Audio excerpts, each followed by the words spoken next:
नमस्कार विद्यार्थियों। आज भारतीय इतिहास जो क्लास 12th में जिसका सिलेबस रहता है उससे हमारा जो पहला वीडियो अभी स्टार्ट होने वाला है और इसमें हम इतिहास का पहला पार्ट यानी कि पहला टॉपिक लेने वाले हैं भारत का वैभवपूर्ण अतीत, जिसमें हमें इतिहास को जानने के विभिन्न स्रोतों के बारे में अध्ययन करेंगे। उससे पहले इतिहास क्या है, इतिहास किसे कहते हैं, ये हमने अच्छे से पिछले वीडियो में जो इतिहास के वीडियो हमने 3 अपलोड किए हैं उसमें अच्छे से समझाया गया है, तो उसको आप पढ़ें और फिर बताएं कि इतिहास का मतलब क्या होता है, इतिहास किसे कहते हैं। वैसे मैं आपको बता दूं कि इतिहास अतीत की घटनाओं का वर्तमान की घटनाओं के साथ क्रमबद्ध अध्ययन तथा जिसके साक्ष्य मौजूद हों उसे इतिहास कहा जाता है। आज हम इस पाठ को शुरू करते हैं। तो भारत जैसे शब्द से ही पता चल जाता है कि भारत का वैभवपूर्ण, वैभव शब्द का अर्थ होता है गौरवशाली परंपरा रही है। क्यों? क्योंकि भारत शुरू से ही, भारत का भूखंड है वो एक पूर्ण भौगोलिक इकाई रहा है। इसका प्रमाण हमें यहां से मिलता है कि एक पुराण, विष्णु पुराण, वैसे पुराणों की संख्या 18 मानी गई, जिसमें सबसे प्राचीन पुराण है वो मत्स्य पुराण है, लेकिन विष्णु पुराण में जो उल्लेख मिलता है, विष्णु पुराण के अनुसार ये जानकारी हमें मिलती है कि समुद्र के उत्तर में तथा हिमालय के दक्षिण में जो देश स्थित है वह भारतवर्ष है। समुद्र के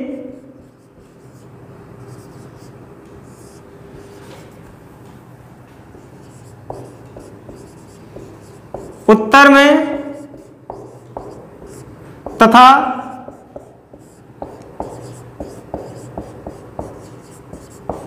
हिमालय के दक्षिण में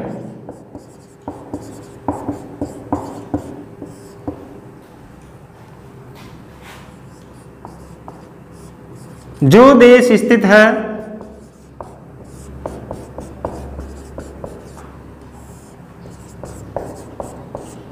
वह भारतवर्ष है। तो ये जानकारी हमें कहां से मिलती है? विष्णु पुराण से।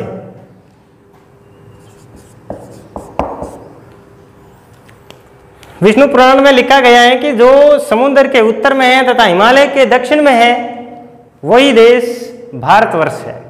इस बात की, इस तथ्य को आप अपनी ध्यान में रखेंगे कि किस टॉपिक में कहा गया है या किस पुस्तक में कहा गया है या किस पुराण में कहा गया है कि जो समुद्र के उत्तर में तथा हिमालय के दक्षिण में वह देश भारत देश है। तो इसमें से आपको चूज करना होता है। यह बात कही गई है विष्णु पुराण में। आगे हम लेते हैं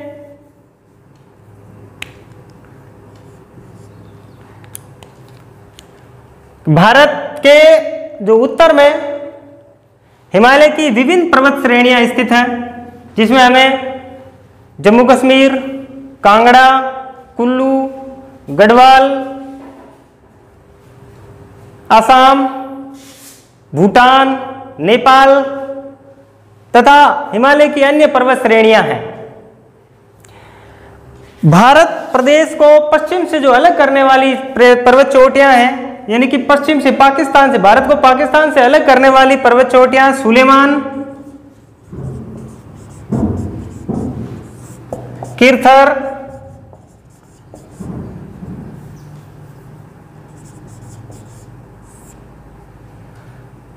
सफेद को,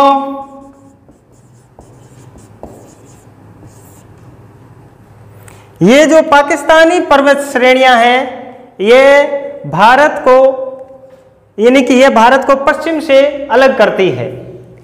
इस प्रकार कहा गया है कि विभिन्न देश जिसमें समुद्र के उत्तर में तथा हिमालय के दक्षिण में, ये तो चीजें विष्णु पुराण में कही गई। इसके अलावा हिमालय की विभिन्न पर्वत श्रेणियों के बारे में भी इस पाठ में बताया गया है तथा भारत को पश्चिम से अलग करने वाली पर्वत श्रेणियां हैं वो सुलेमान है, किरथर है और सफेद को है। इसके बाद हम पढ़ेंगे कि इतिहास को जानने के विभिन्न स्रोत क्या क्या है। इन चीजों को आप ध्यान में रखना है। कि विष्णु पुराण में क्या कहा गया है, भारत की या पाकिस्तान की कौन सी पर्वत श्रेणियां भारत को पाकिस्तान से अलग करती हैं या भारत को पश्चिम से अलग करती है।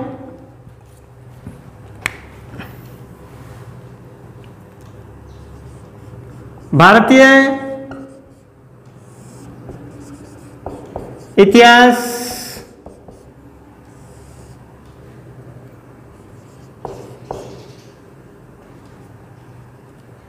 के या इतिहास की जानकारी के स्रोतों को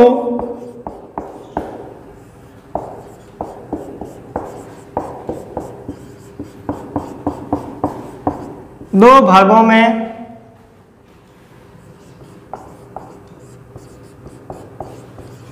बांटा जा सकता है।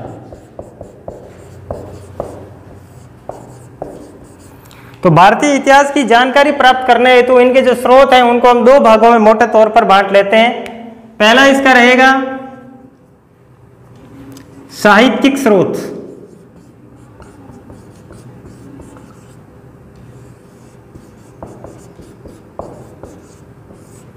दूसरा रहेगा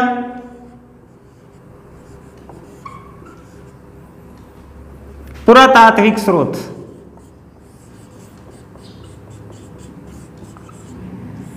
या पुरालेखीय स्रोत।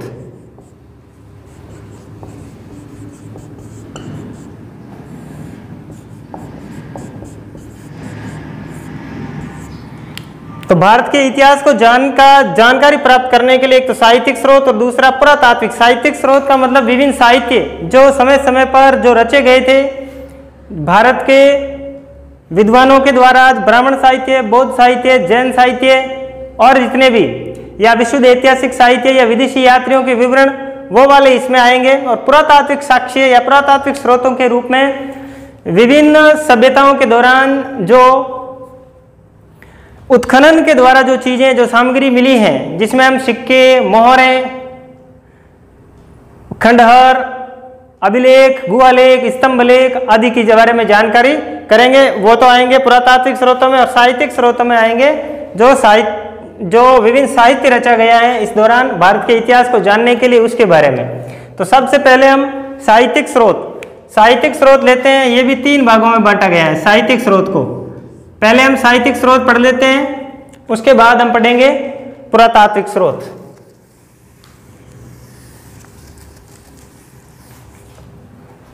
तो साहित्यिक स्रोतों को तीन भागों में बांटा गया है।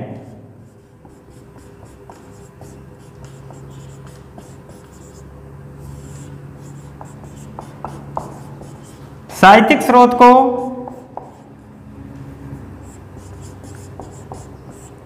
तीन भागों में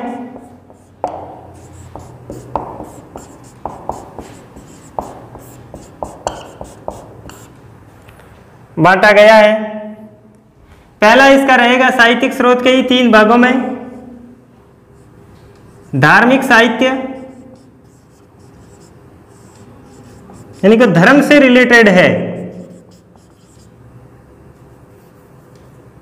धार्मिक साहित्य।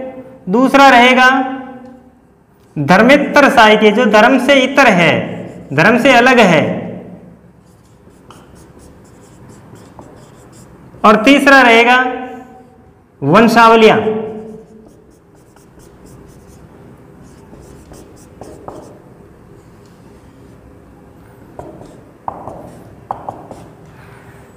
देखिएगा, साहित्यिक स्रोतों को हमने तीन भागों में बांटा। पहला धार्मिक साहित्य, दूसरा धर्मेतर साहित्य और तीसरा है वंशावलियां। धार्मिक साहित्य का मतलब जो धर्म से संबंधित है, जैसे ब्राह्मण ग्रंथ या ब्राह्मण साहित्य। दूसरा रहेगा बौद्ध साहित्य।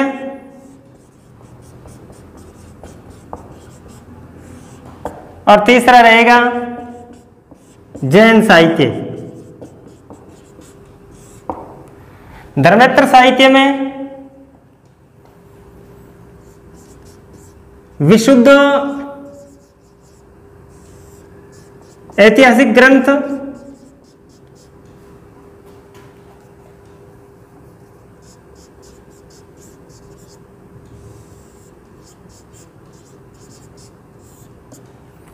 विशुद्ध ऐतिहासिक ग्रंथ,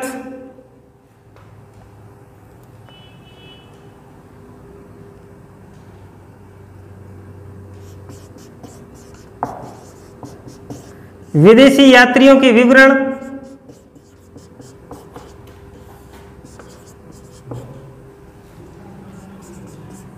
दो धर्म से अलग हैं, और वंशावलियां जो किसी राजा या राजवंश से संबंधित उसके दरबारियों द्वारा पीढ़ी दर पीढ़ी जो चीजें लिखी गई उसको वंशावलियां कहते हैं। तो वो भी भारत के इतिहास को जानने का एक प्रमुख स्रोत है। वंशावलियां का मतलब राजा या जो राजा के दरबारी थे उसमें रहने वाले साहित्यकार, कवि, विद्वान जो लोग रहते थे उनके द्वारा उनके वंशों को पीढ़ी दर पीढ़ी जो लिखा गया था उसे वंशावलियां कहा गया। तो ये भी भारत के इतिहास को जानने के प्रमुख स्रोत हैं। अभी हमने पढ़ा साहित्यिक स्रोत के बारे में। साहित्यिक स्रोत को हमने 3 भागों में बांटा। धार्मिक साहित्य, धार्मिक साहित्य कौन सा, जैसे ब्राह्मण ग्रंथ, बौद्ध साहित्य और जैन साहित्य। धर्मेतर साहित्य में विशुद्ध ऐतिहासिक ग्रंथ है, विदेशी यात्रियों के विवरण है, या फिर क्षेत्रीय साहित्य भी हैं। क्षेत्रीय साहित्य जो संबंधित हैं, क्षेत्र विशेष से संबंधित हैं, वो भी भारत के इतिहास को जानने के प्रमुख स्रोत हैं। और इसके अलावा वंशावलियां। अब हम पढ़ेंगे सबसे पहले धार्मिक साहित्य। सबसे पहले धार्मिक साहित्य। पहले आप इसको अपनी कॉपी में नोट डाउन करें या इसका स्क्रीनशॉट ले लें और आराम से पढ़ें।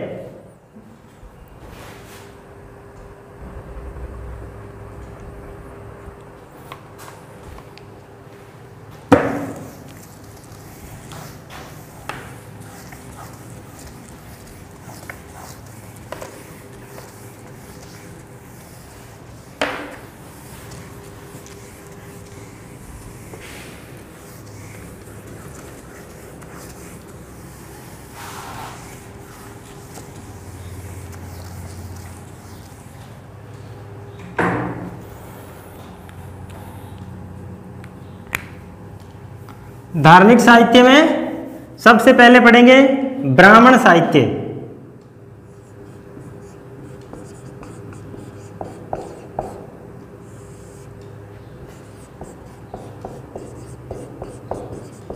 ब्राह्मण साहित्य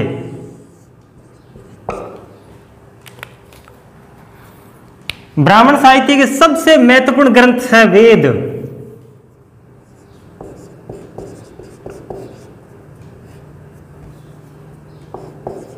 ब्राह्मण साहित्य के सबसे महत्वपूर्ण स्रोत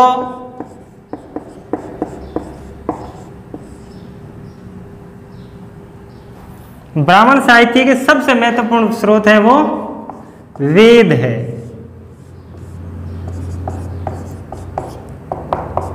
वेदों में वेदों से हमें आर्य संस्कृति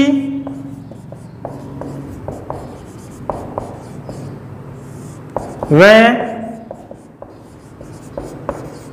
सभ्यता की जानकारी मिलती है। तो वेदों से हमें आर्य संस्कृति और सभ्यता की जानकारी मिलती है। वेद ज्ञान के अथाह कोश है, वेद ज्ञान के समृद्ध भंडार है। वेद कितने हैं? तो वेदों की संख्या 4 है।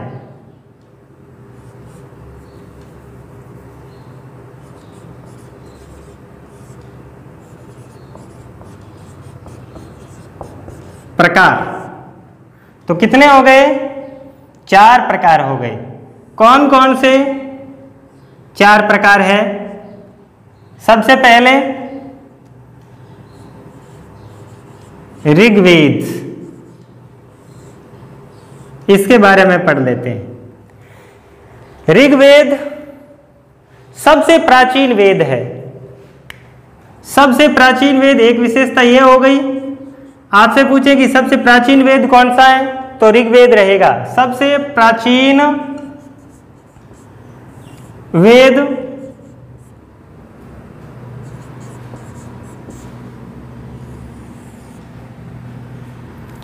तो इससे हमें क्या जानकारी मिलती है?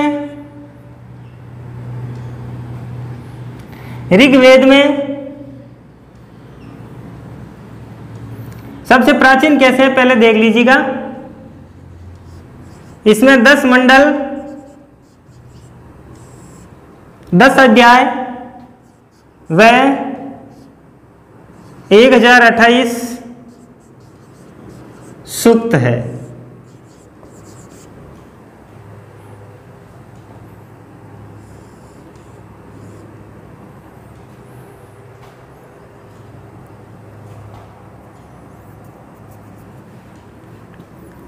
ऋग्वेद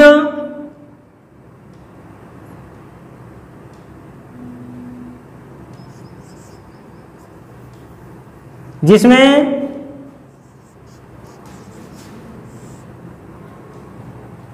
यज्ञ,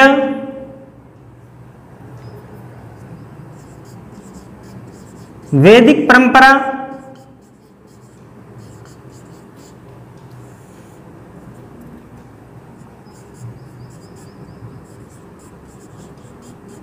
देवताओं की स्तुति,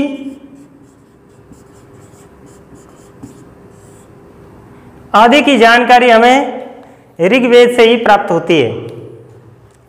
उसके बाद 2 नंबर हम पढ़ेंगे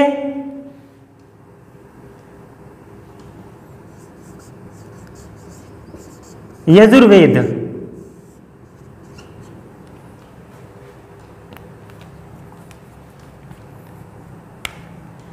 तो यजुर्वेद से हमें याज्ञिक कर्मकांड,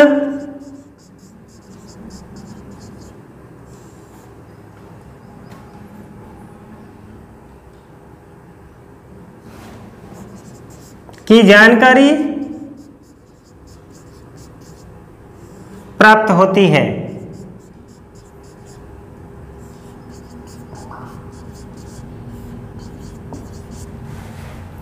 तीसरा हम पढ़ेंगे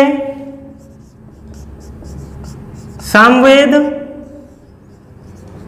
जिससे हमें गीत और संगीत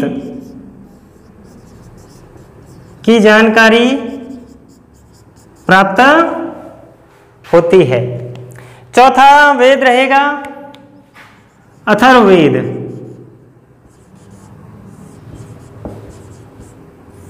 इसकी रचना अथर्वा ऋषि ने की। अथर्वा और उसके पुत्र अंगिरस के द्वारा इसकी रचना की गई। इसकी रचना अथर्वा व इसके पुत्र अंगिरस द्वारा की गई। अथर्ववेद में हमें जादू, टोना, भूत, पिशाच आदि की जानकारी हमें अथर्ववेद से मिलती है। ये तो वेदों के 4 भाग हो गए और किस वेद से क्या जानकारी मिलती है। अब हम पढ़ेंगे वेदों के प्रकार हो गए। अब हम पढ़ेंगे कि प्रत्येक वेद के कितने भाग हैं, भाग के बारे में। तो इसका आप नोट डाउन करें। सबसे पहले हमने पढ़ा ऋग्वेद सबसे प्राचीन वेद है, 10 मंडल और 108 सूक्त है, जिसमें दूसरा से लेकर के 7वें मंडल तक का मंडल है वो सबसे नवीनतम है। पहला और 10वां यानी कि पहला सबसे इसका प्राचीन रहेगा। 108 सूक्त है, सूक्त का मतलब है श्लोक है 1028 सॉरी। इसमें यज्ञ और वैदिक परंपरा और देवताओं की स्तुति का वर्णन है वो किसमें है? ऋग्वेद में है। यदि कि हम वेद नहीं पढ़ रहे हैं, केवल हम भारतीय इतिहास को जानने के स्रोत पढ़ रहे हैं, अगर हम ऋग्वेद भी पढ़ेंगे तो बहुत लंबा टॉपिक होगा, या वेद का या वैदिक परंपराओं का नेक्स्ट जो पार्ट होगा उसमें हम अच्छे से अध्ययन करेंगे। ठीक है, इसके जो इसकी हवन सामग्री या फिर इसके जो यज्ञ करने वाले थे होत्र उसके बारे में या इसके भागों के बारे में अच्छे से पढ़ेंगे। यजुर्वेद जिसका विषय है प्रमुख याज्ञिक कर्मकांड की जानकारी यहाँ से प्राप्त होती है। यजुर्वेद से, सामवेद से हमें संगीत की जानकारी मिलती है, यानी कि आर्यों के द्वारा गाई जाने वाली राग उसकी जानकारी हमें सामवेद से मिलती है। अथर्ववेद में जिसकी रचना अथर्व ऋषि और अंगिरस उसके पुत्र द्वारा की गई थी और इसमें हमें जादू टोना और भूत पिशाच की जानकारी मिलती है। इसको आप नोट डाउन करें।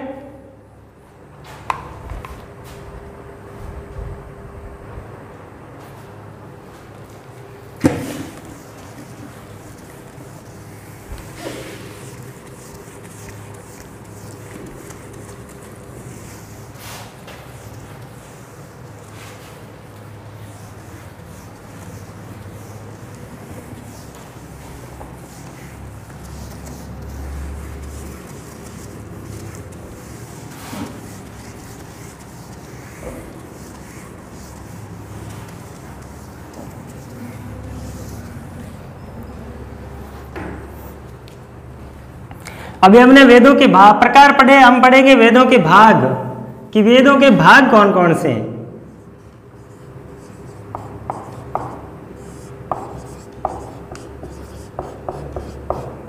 भाग पहला है संहिता।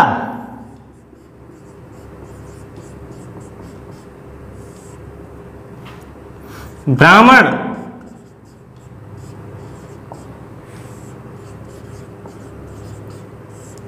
आरण्यक और उपनिषद, ये हैं वेदों के भाग। एक एक बारे में हम पढ़ेंगे कि संहिता किसे कहते हैं, ब्राह्मण ग्रंथ क्या है, आरण्यक क्या है और उपनिषद क्या है। संहिता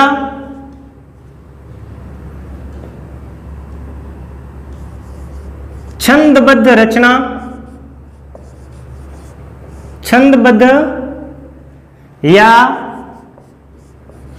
काव्यमयी रचना या काव्यमयी रचना संहिता कहलाती है।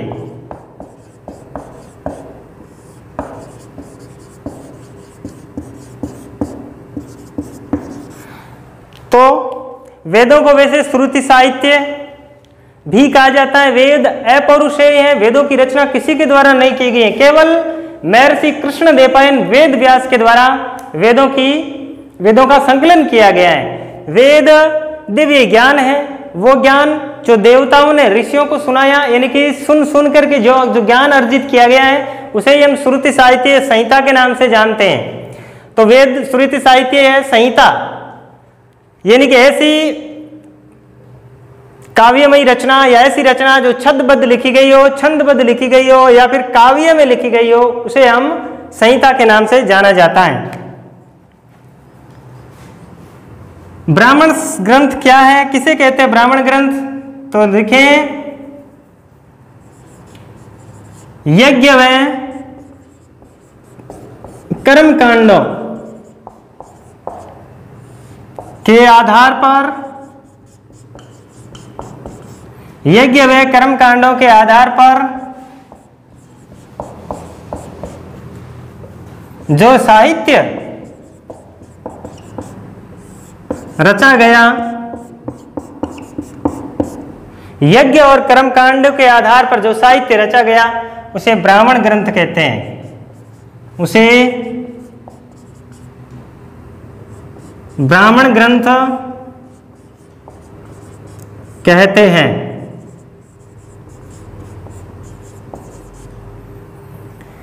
यानी ब्राह्मण ग्रंथ किसे कहेंगे?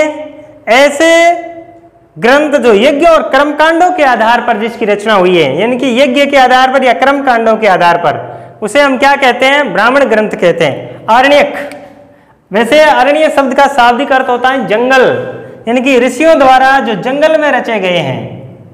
किसके द्वारा? ऋषियों द्वारा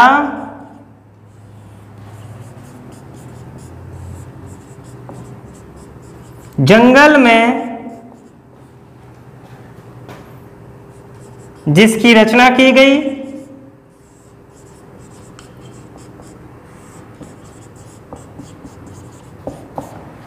इसमें किसका उल्लेख है देखिएगा, तो आरण्यक ग्रंथ जिसकी रचना जंगल में होने के कारण इनका नाम क्या पड़ गया, आरण्यक। तो ऋषियों द्वारा जंगल में जिसकी रचना की गई तथा इसमें यानी कि आरण्यक ग्रंथों में दार्शनिक विषयों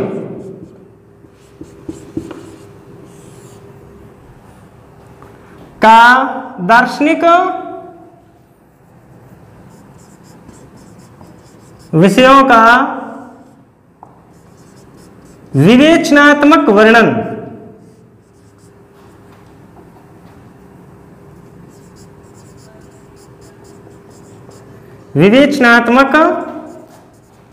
वर्णन किया गया है। किसमें,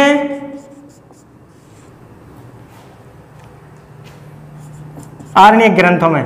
वैसे आरण्य शब्द का शाब्दिक अर्थ देखें तो आरण्य का मतलब जंगल होता है, और ऋषियों के द्वारा जिस ग्रंथों की या जिन ग्रंथों की रचना जंगल में या वनों में होने के कारण इन्हें आरण्यक नाम दिया गया। और इसकी प्रमुख जो विषय वस्तु है वो दार्शनिक विषय है, और दार्शनिक विषयों की भी विवेचनात्मक जानकारी अगर हमें कहीं से मिलती है तो वो आरण्यक ग्रंथों से मिलती है। उपनिषद ये वेदों के अंतिम भाग होने के कारण इन्हें वेदांत भी कहा जाता है। तो उपनिषद क्या है, वेदों के अंतिम भाग है, वेदों के अंतिम भाग। तो वेदों के अंतिम भाग होने के कारण इन्हें यानी कि उपनिषद को, वैसे उपनिषद का मतलब शाब्दिक अर्थ क्या होता है, उप का मतलब नजदीक समीप, और निषद का मतलब बैठना, यानी कि गुरु के समीप बैठ करके जो ज्ञान अर्जित किया जाता है, जो गूढ़ ज्ञान, जो गूढ़ विषय का ज्ञान होता है वो अर्जित किया जाता है, जिसमें उपनिषद कहलाता है। उप का मतलब समीप और निषद का मतलब बैठकर, यानी कि गुरु के समीप बैठकर जो ज्ञान अर्जित होता है उन्हें, या जिसके द्वारा ज्ञान अर्जित किया जाता है उन्हें उपनिषद की संज्ञा दी गई है। तो वेदों के अंतिम भाग होने के कारण इन्हें वेदांत भी कहा जाता है, वेदांत भी कहा जाता है। उपनिषदों में यानी कि इसमें उपनिषदों में दार्शनिक विवेचना तथा गूढ़ विषय, गूढ़ का मतलब सीक्रेट, ऐसे विषय, गुप्त विषयों की जो जानकारी थी उसमें हमें जानकारी जो मिलती है वो उपनिषदों से मिलती हैं। दर्शन से संबंधित, फिलोसॉफी से संबंधित जितने भी गूढ़ विषय हैं उसकी जानकारी हमें उपनिषदों से मिलती है, तथा गूढ़ विषयों की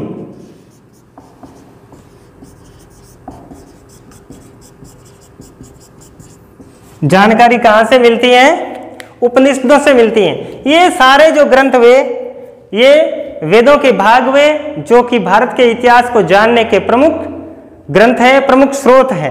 तो वेद हो गए चारों वेद, वेद के बाद में हमने पढ़ा वेदों के भाग, संहिता, ब्राह्मण ग्रंथ, आरण्यक और उपनिषद। संहिता क्या है, ब्राह्मण ग्रंथ क्या है, आरण्यक क्या है, उपनिषद क्या है, इसके बारे में हमने अच्छे से पढ़ा। इसको आप नोट डाउन करें या फिर आप इसका स्क्रीनशॉट लें।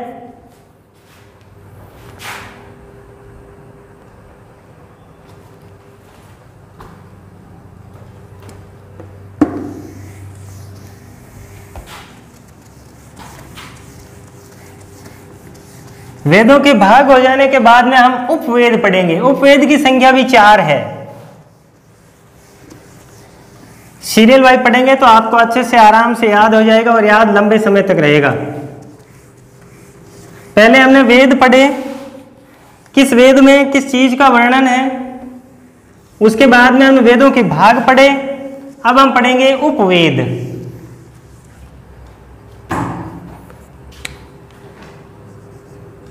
उपवेद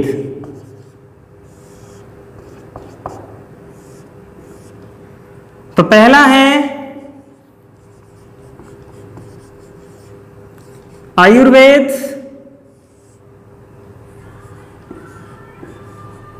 धनुर्वेद,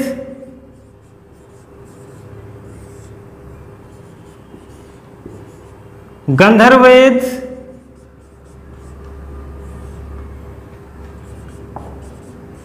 चौथा है शिल्प वेद।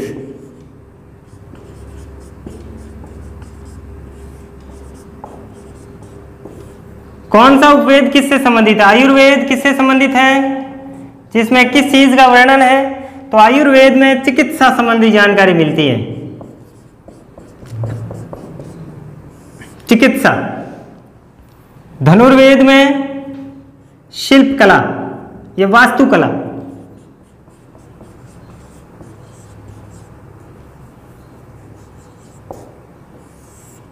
गंधर्ववेद संगीत, शिल्पवेद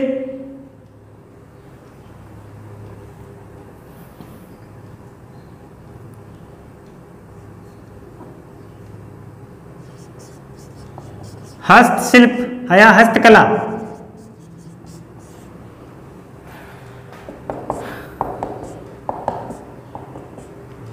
आयुर्वेद किससे संबंधित है?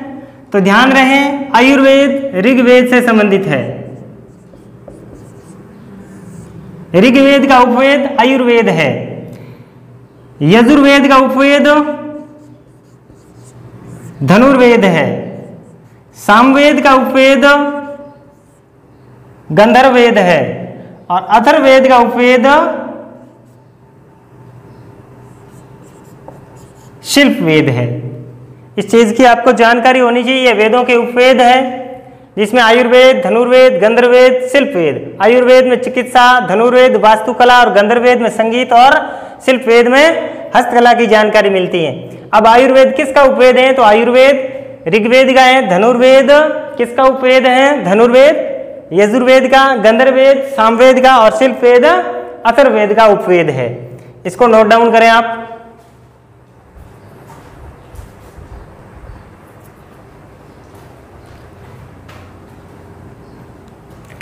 ध्यान रहे, यहां पर हस्तकला और सैनिक विज्ञान भी है।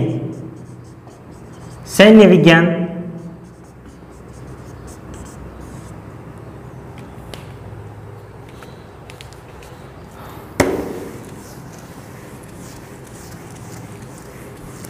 आप देखिएगा वैदिक साहित्य को और ज्यादा अच्छे से समझने के लिए वेदांगों की भी रचना की गई है, वेदों के अंग।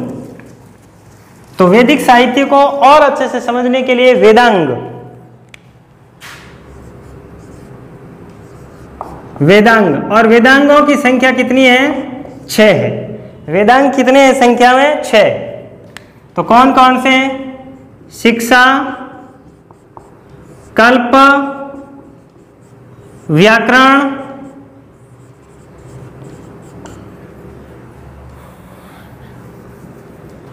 निरुक्त, ज्योतिष और छंद। तो ये वेदांग है, वेदों के अंग है। शिक्षा, कल्प, व्याकरण, निरुक्त, छंद और ज्योतिष। इसको आप ध्यान रखना है कि वेदांग कौन कौन से हैं, वेदांगों की संख्या कितनी है। तो वेदांग कितने हैं? 6। कौन से हैं? शिक्षा, कल्प, व्याकरण, निरुक्त, छंद और ज्योतिष।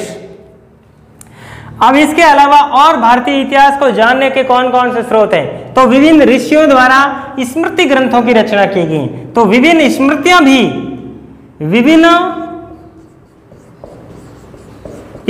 भी, भारतीय इतिहास को जानने के महत्वपूर्ण स्रोत हैं। स्मृति ग्रंथ भी इतिहास को जानने के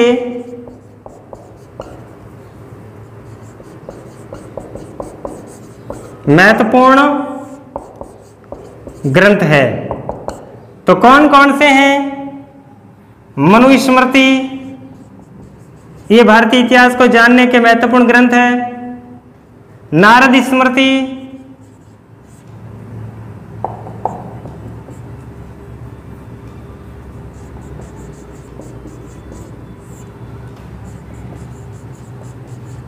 याज्ञवल्क्य स्मृति,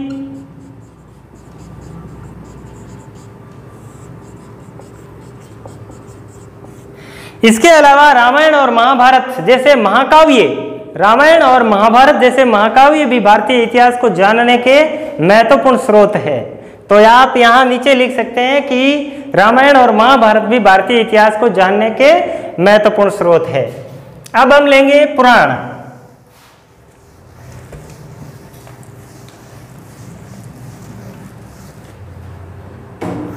पुराण भी इतिहास को जानने के एक महत्वपूर्ण स्रोत है। पुराण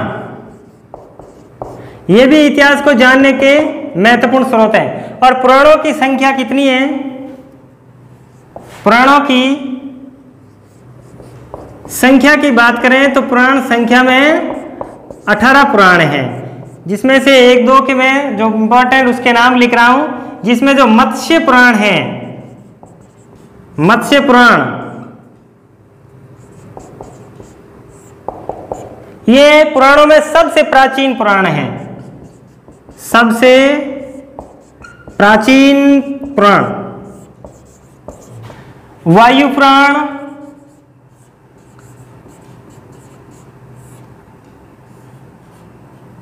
विष्णु पुराण,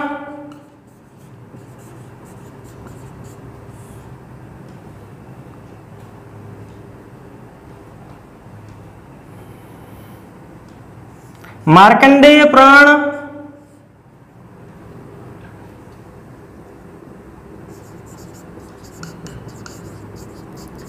ये सारे पुराण हैं। और पुराणों की संख्या कितनी बताई गई है? 18 बताई गई है। सबसे प्राचीन पुराण कौन सा है? मत्स्य पुराण है। और भारत की परिभाषा किस पुराण में दी गई है कि वह देश जो हिमालय के दक्षिण में स्थित है तथा जो समुद्र के उत्तर में स्थित है वह देश भारत देश है। इसकी जानकारी हमें विष्णु पुराण से मिलती है। अब हम पढ़ेंगे पुराणों के जो विषय हैं वो कितने हैं, पुराणों के विषयों के बारे में।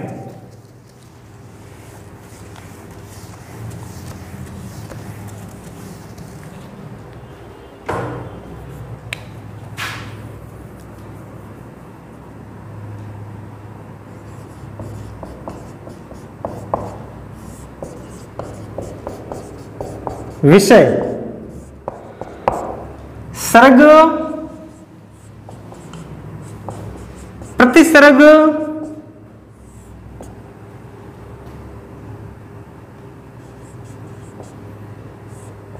मनवंतर, वंश व वंशानुचरित।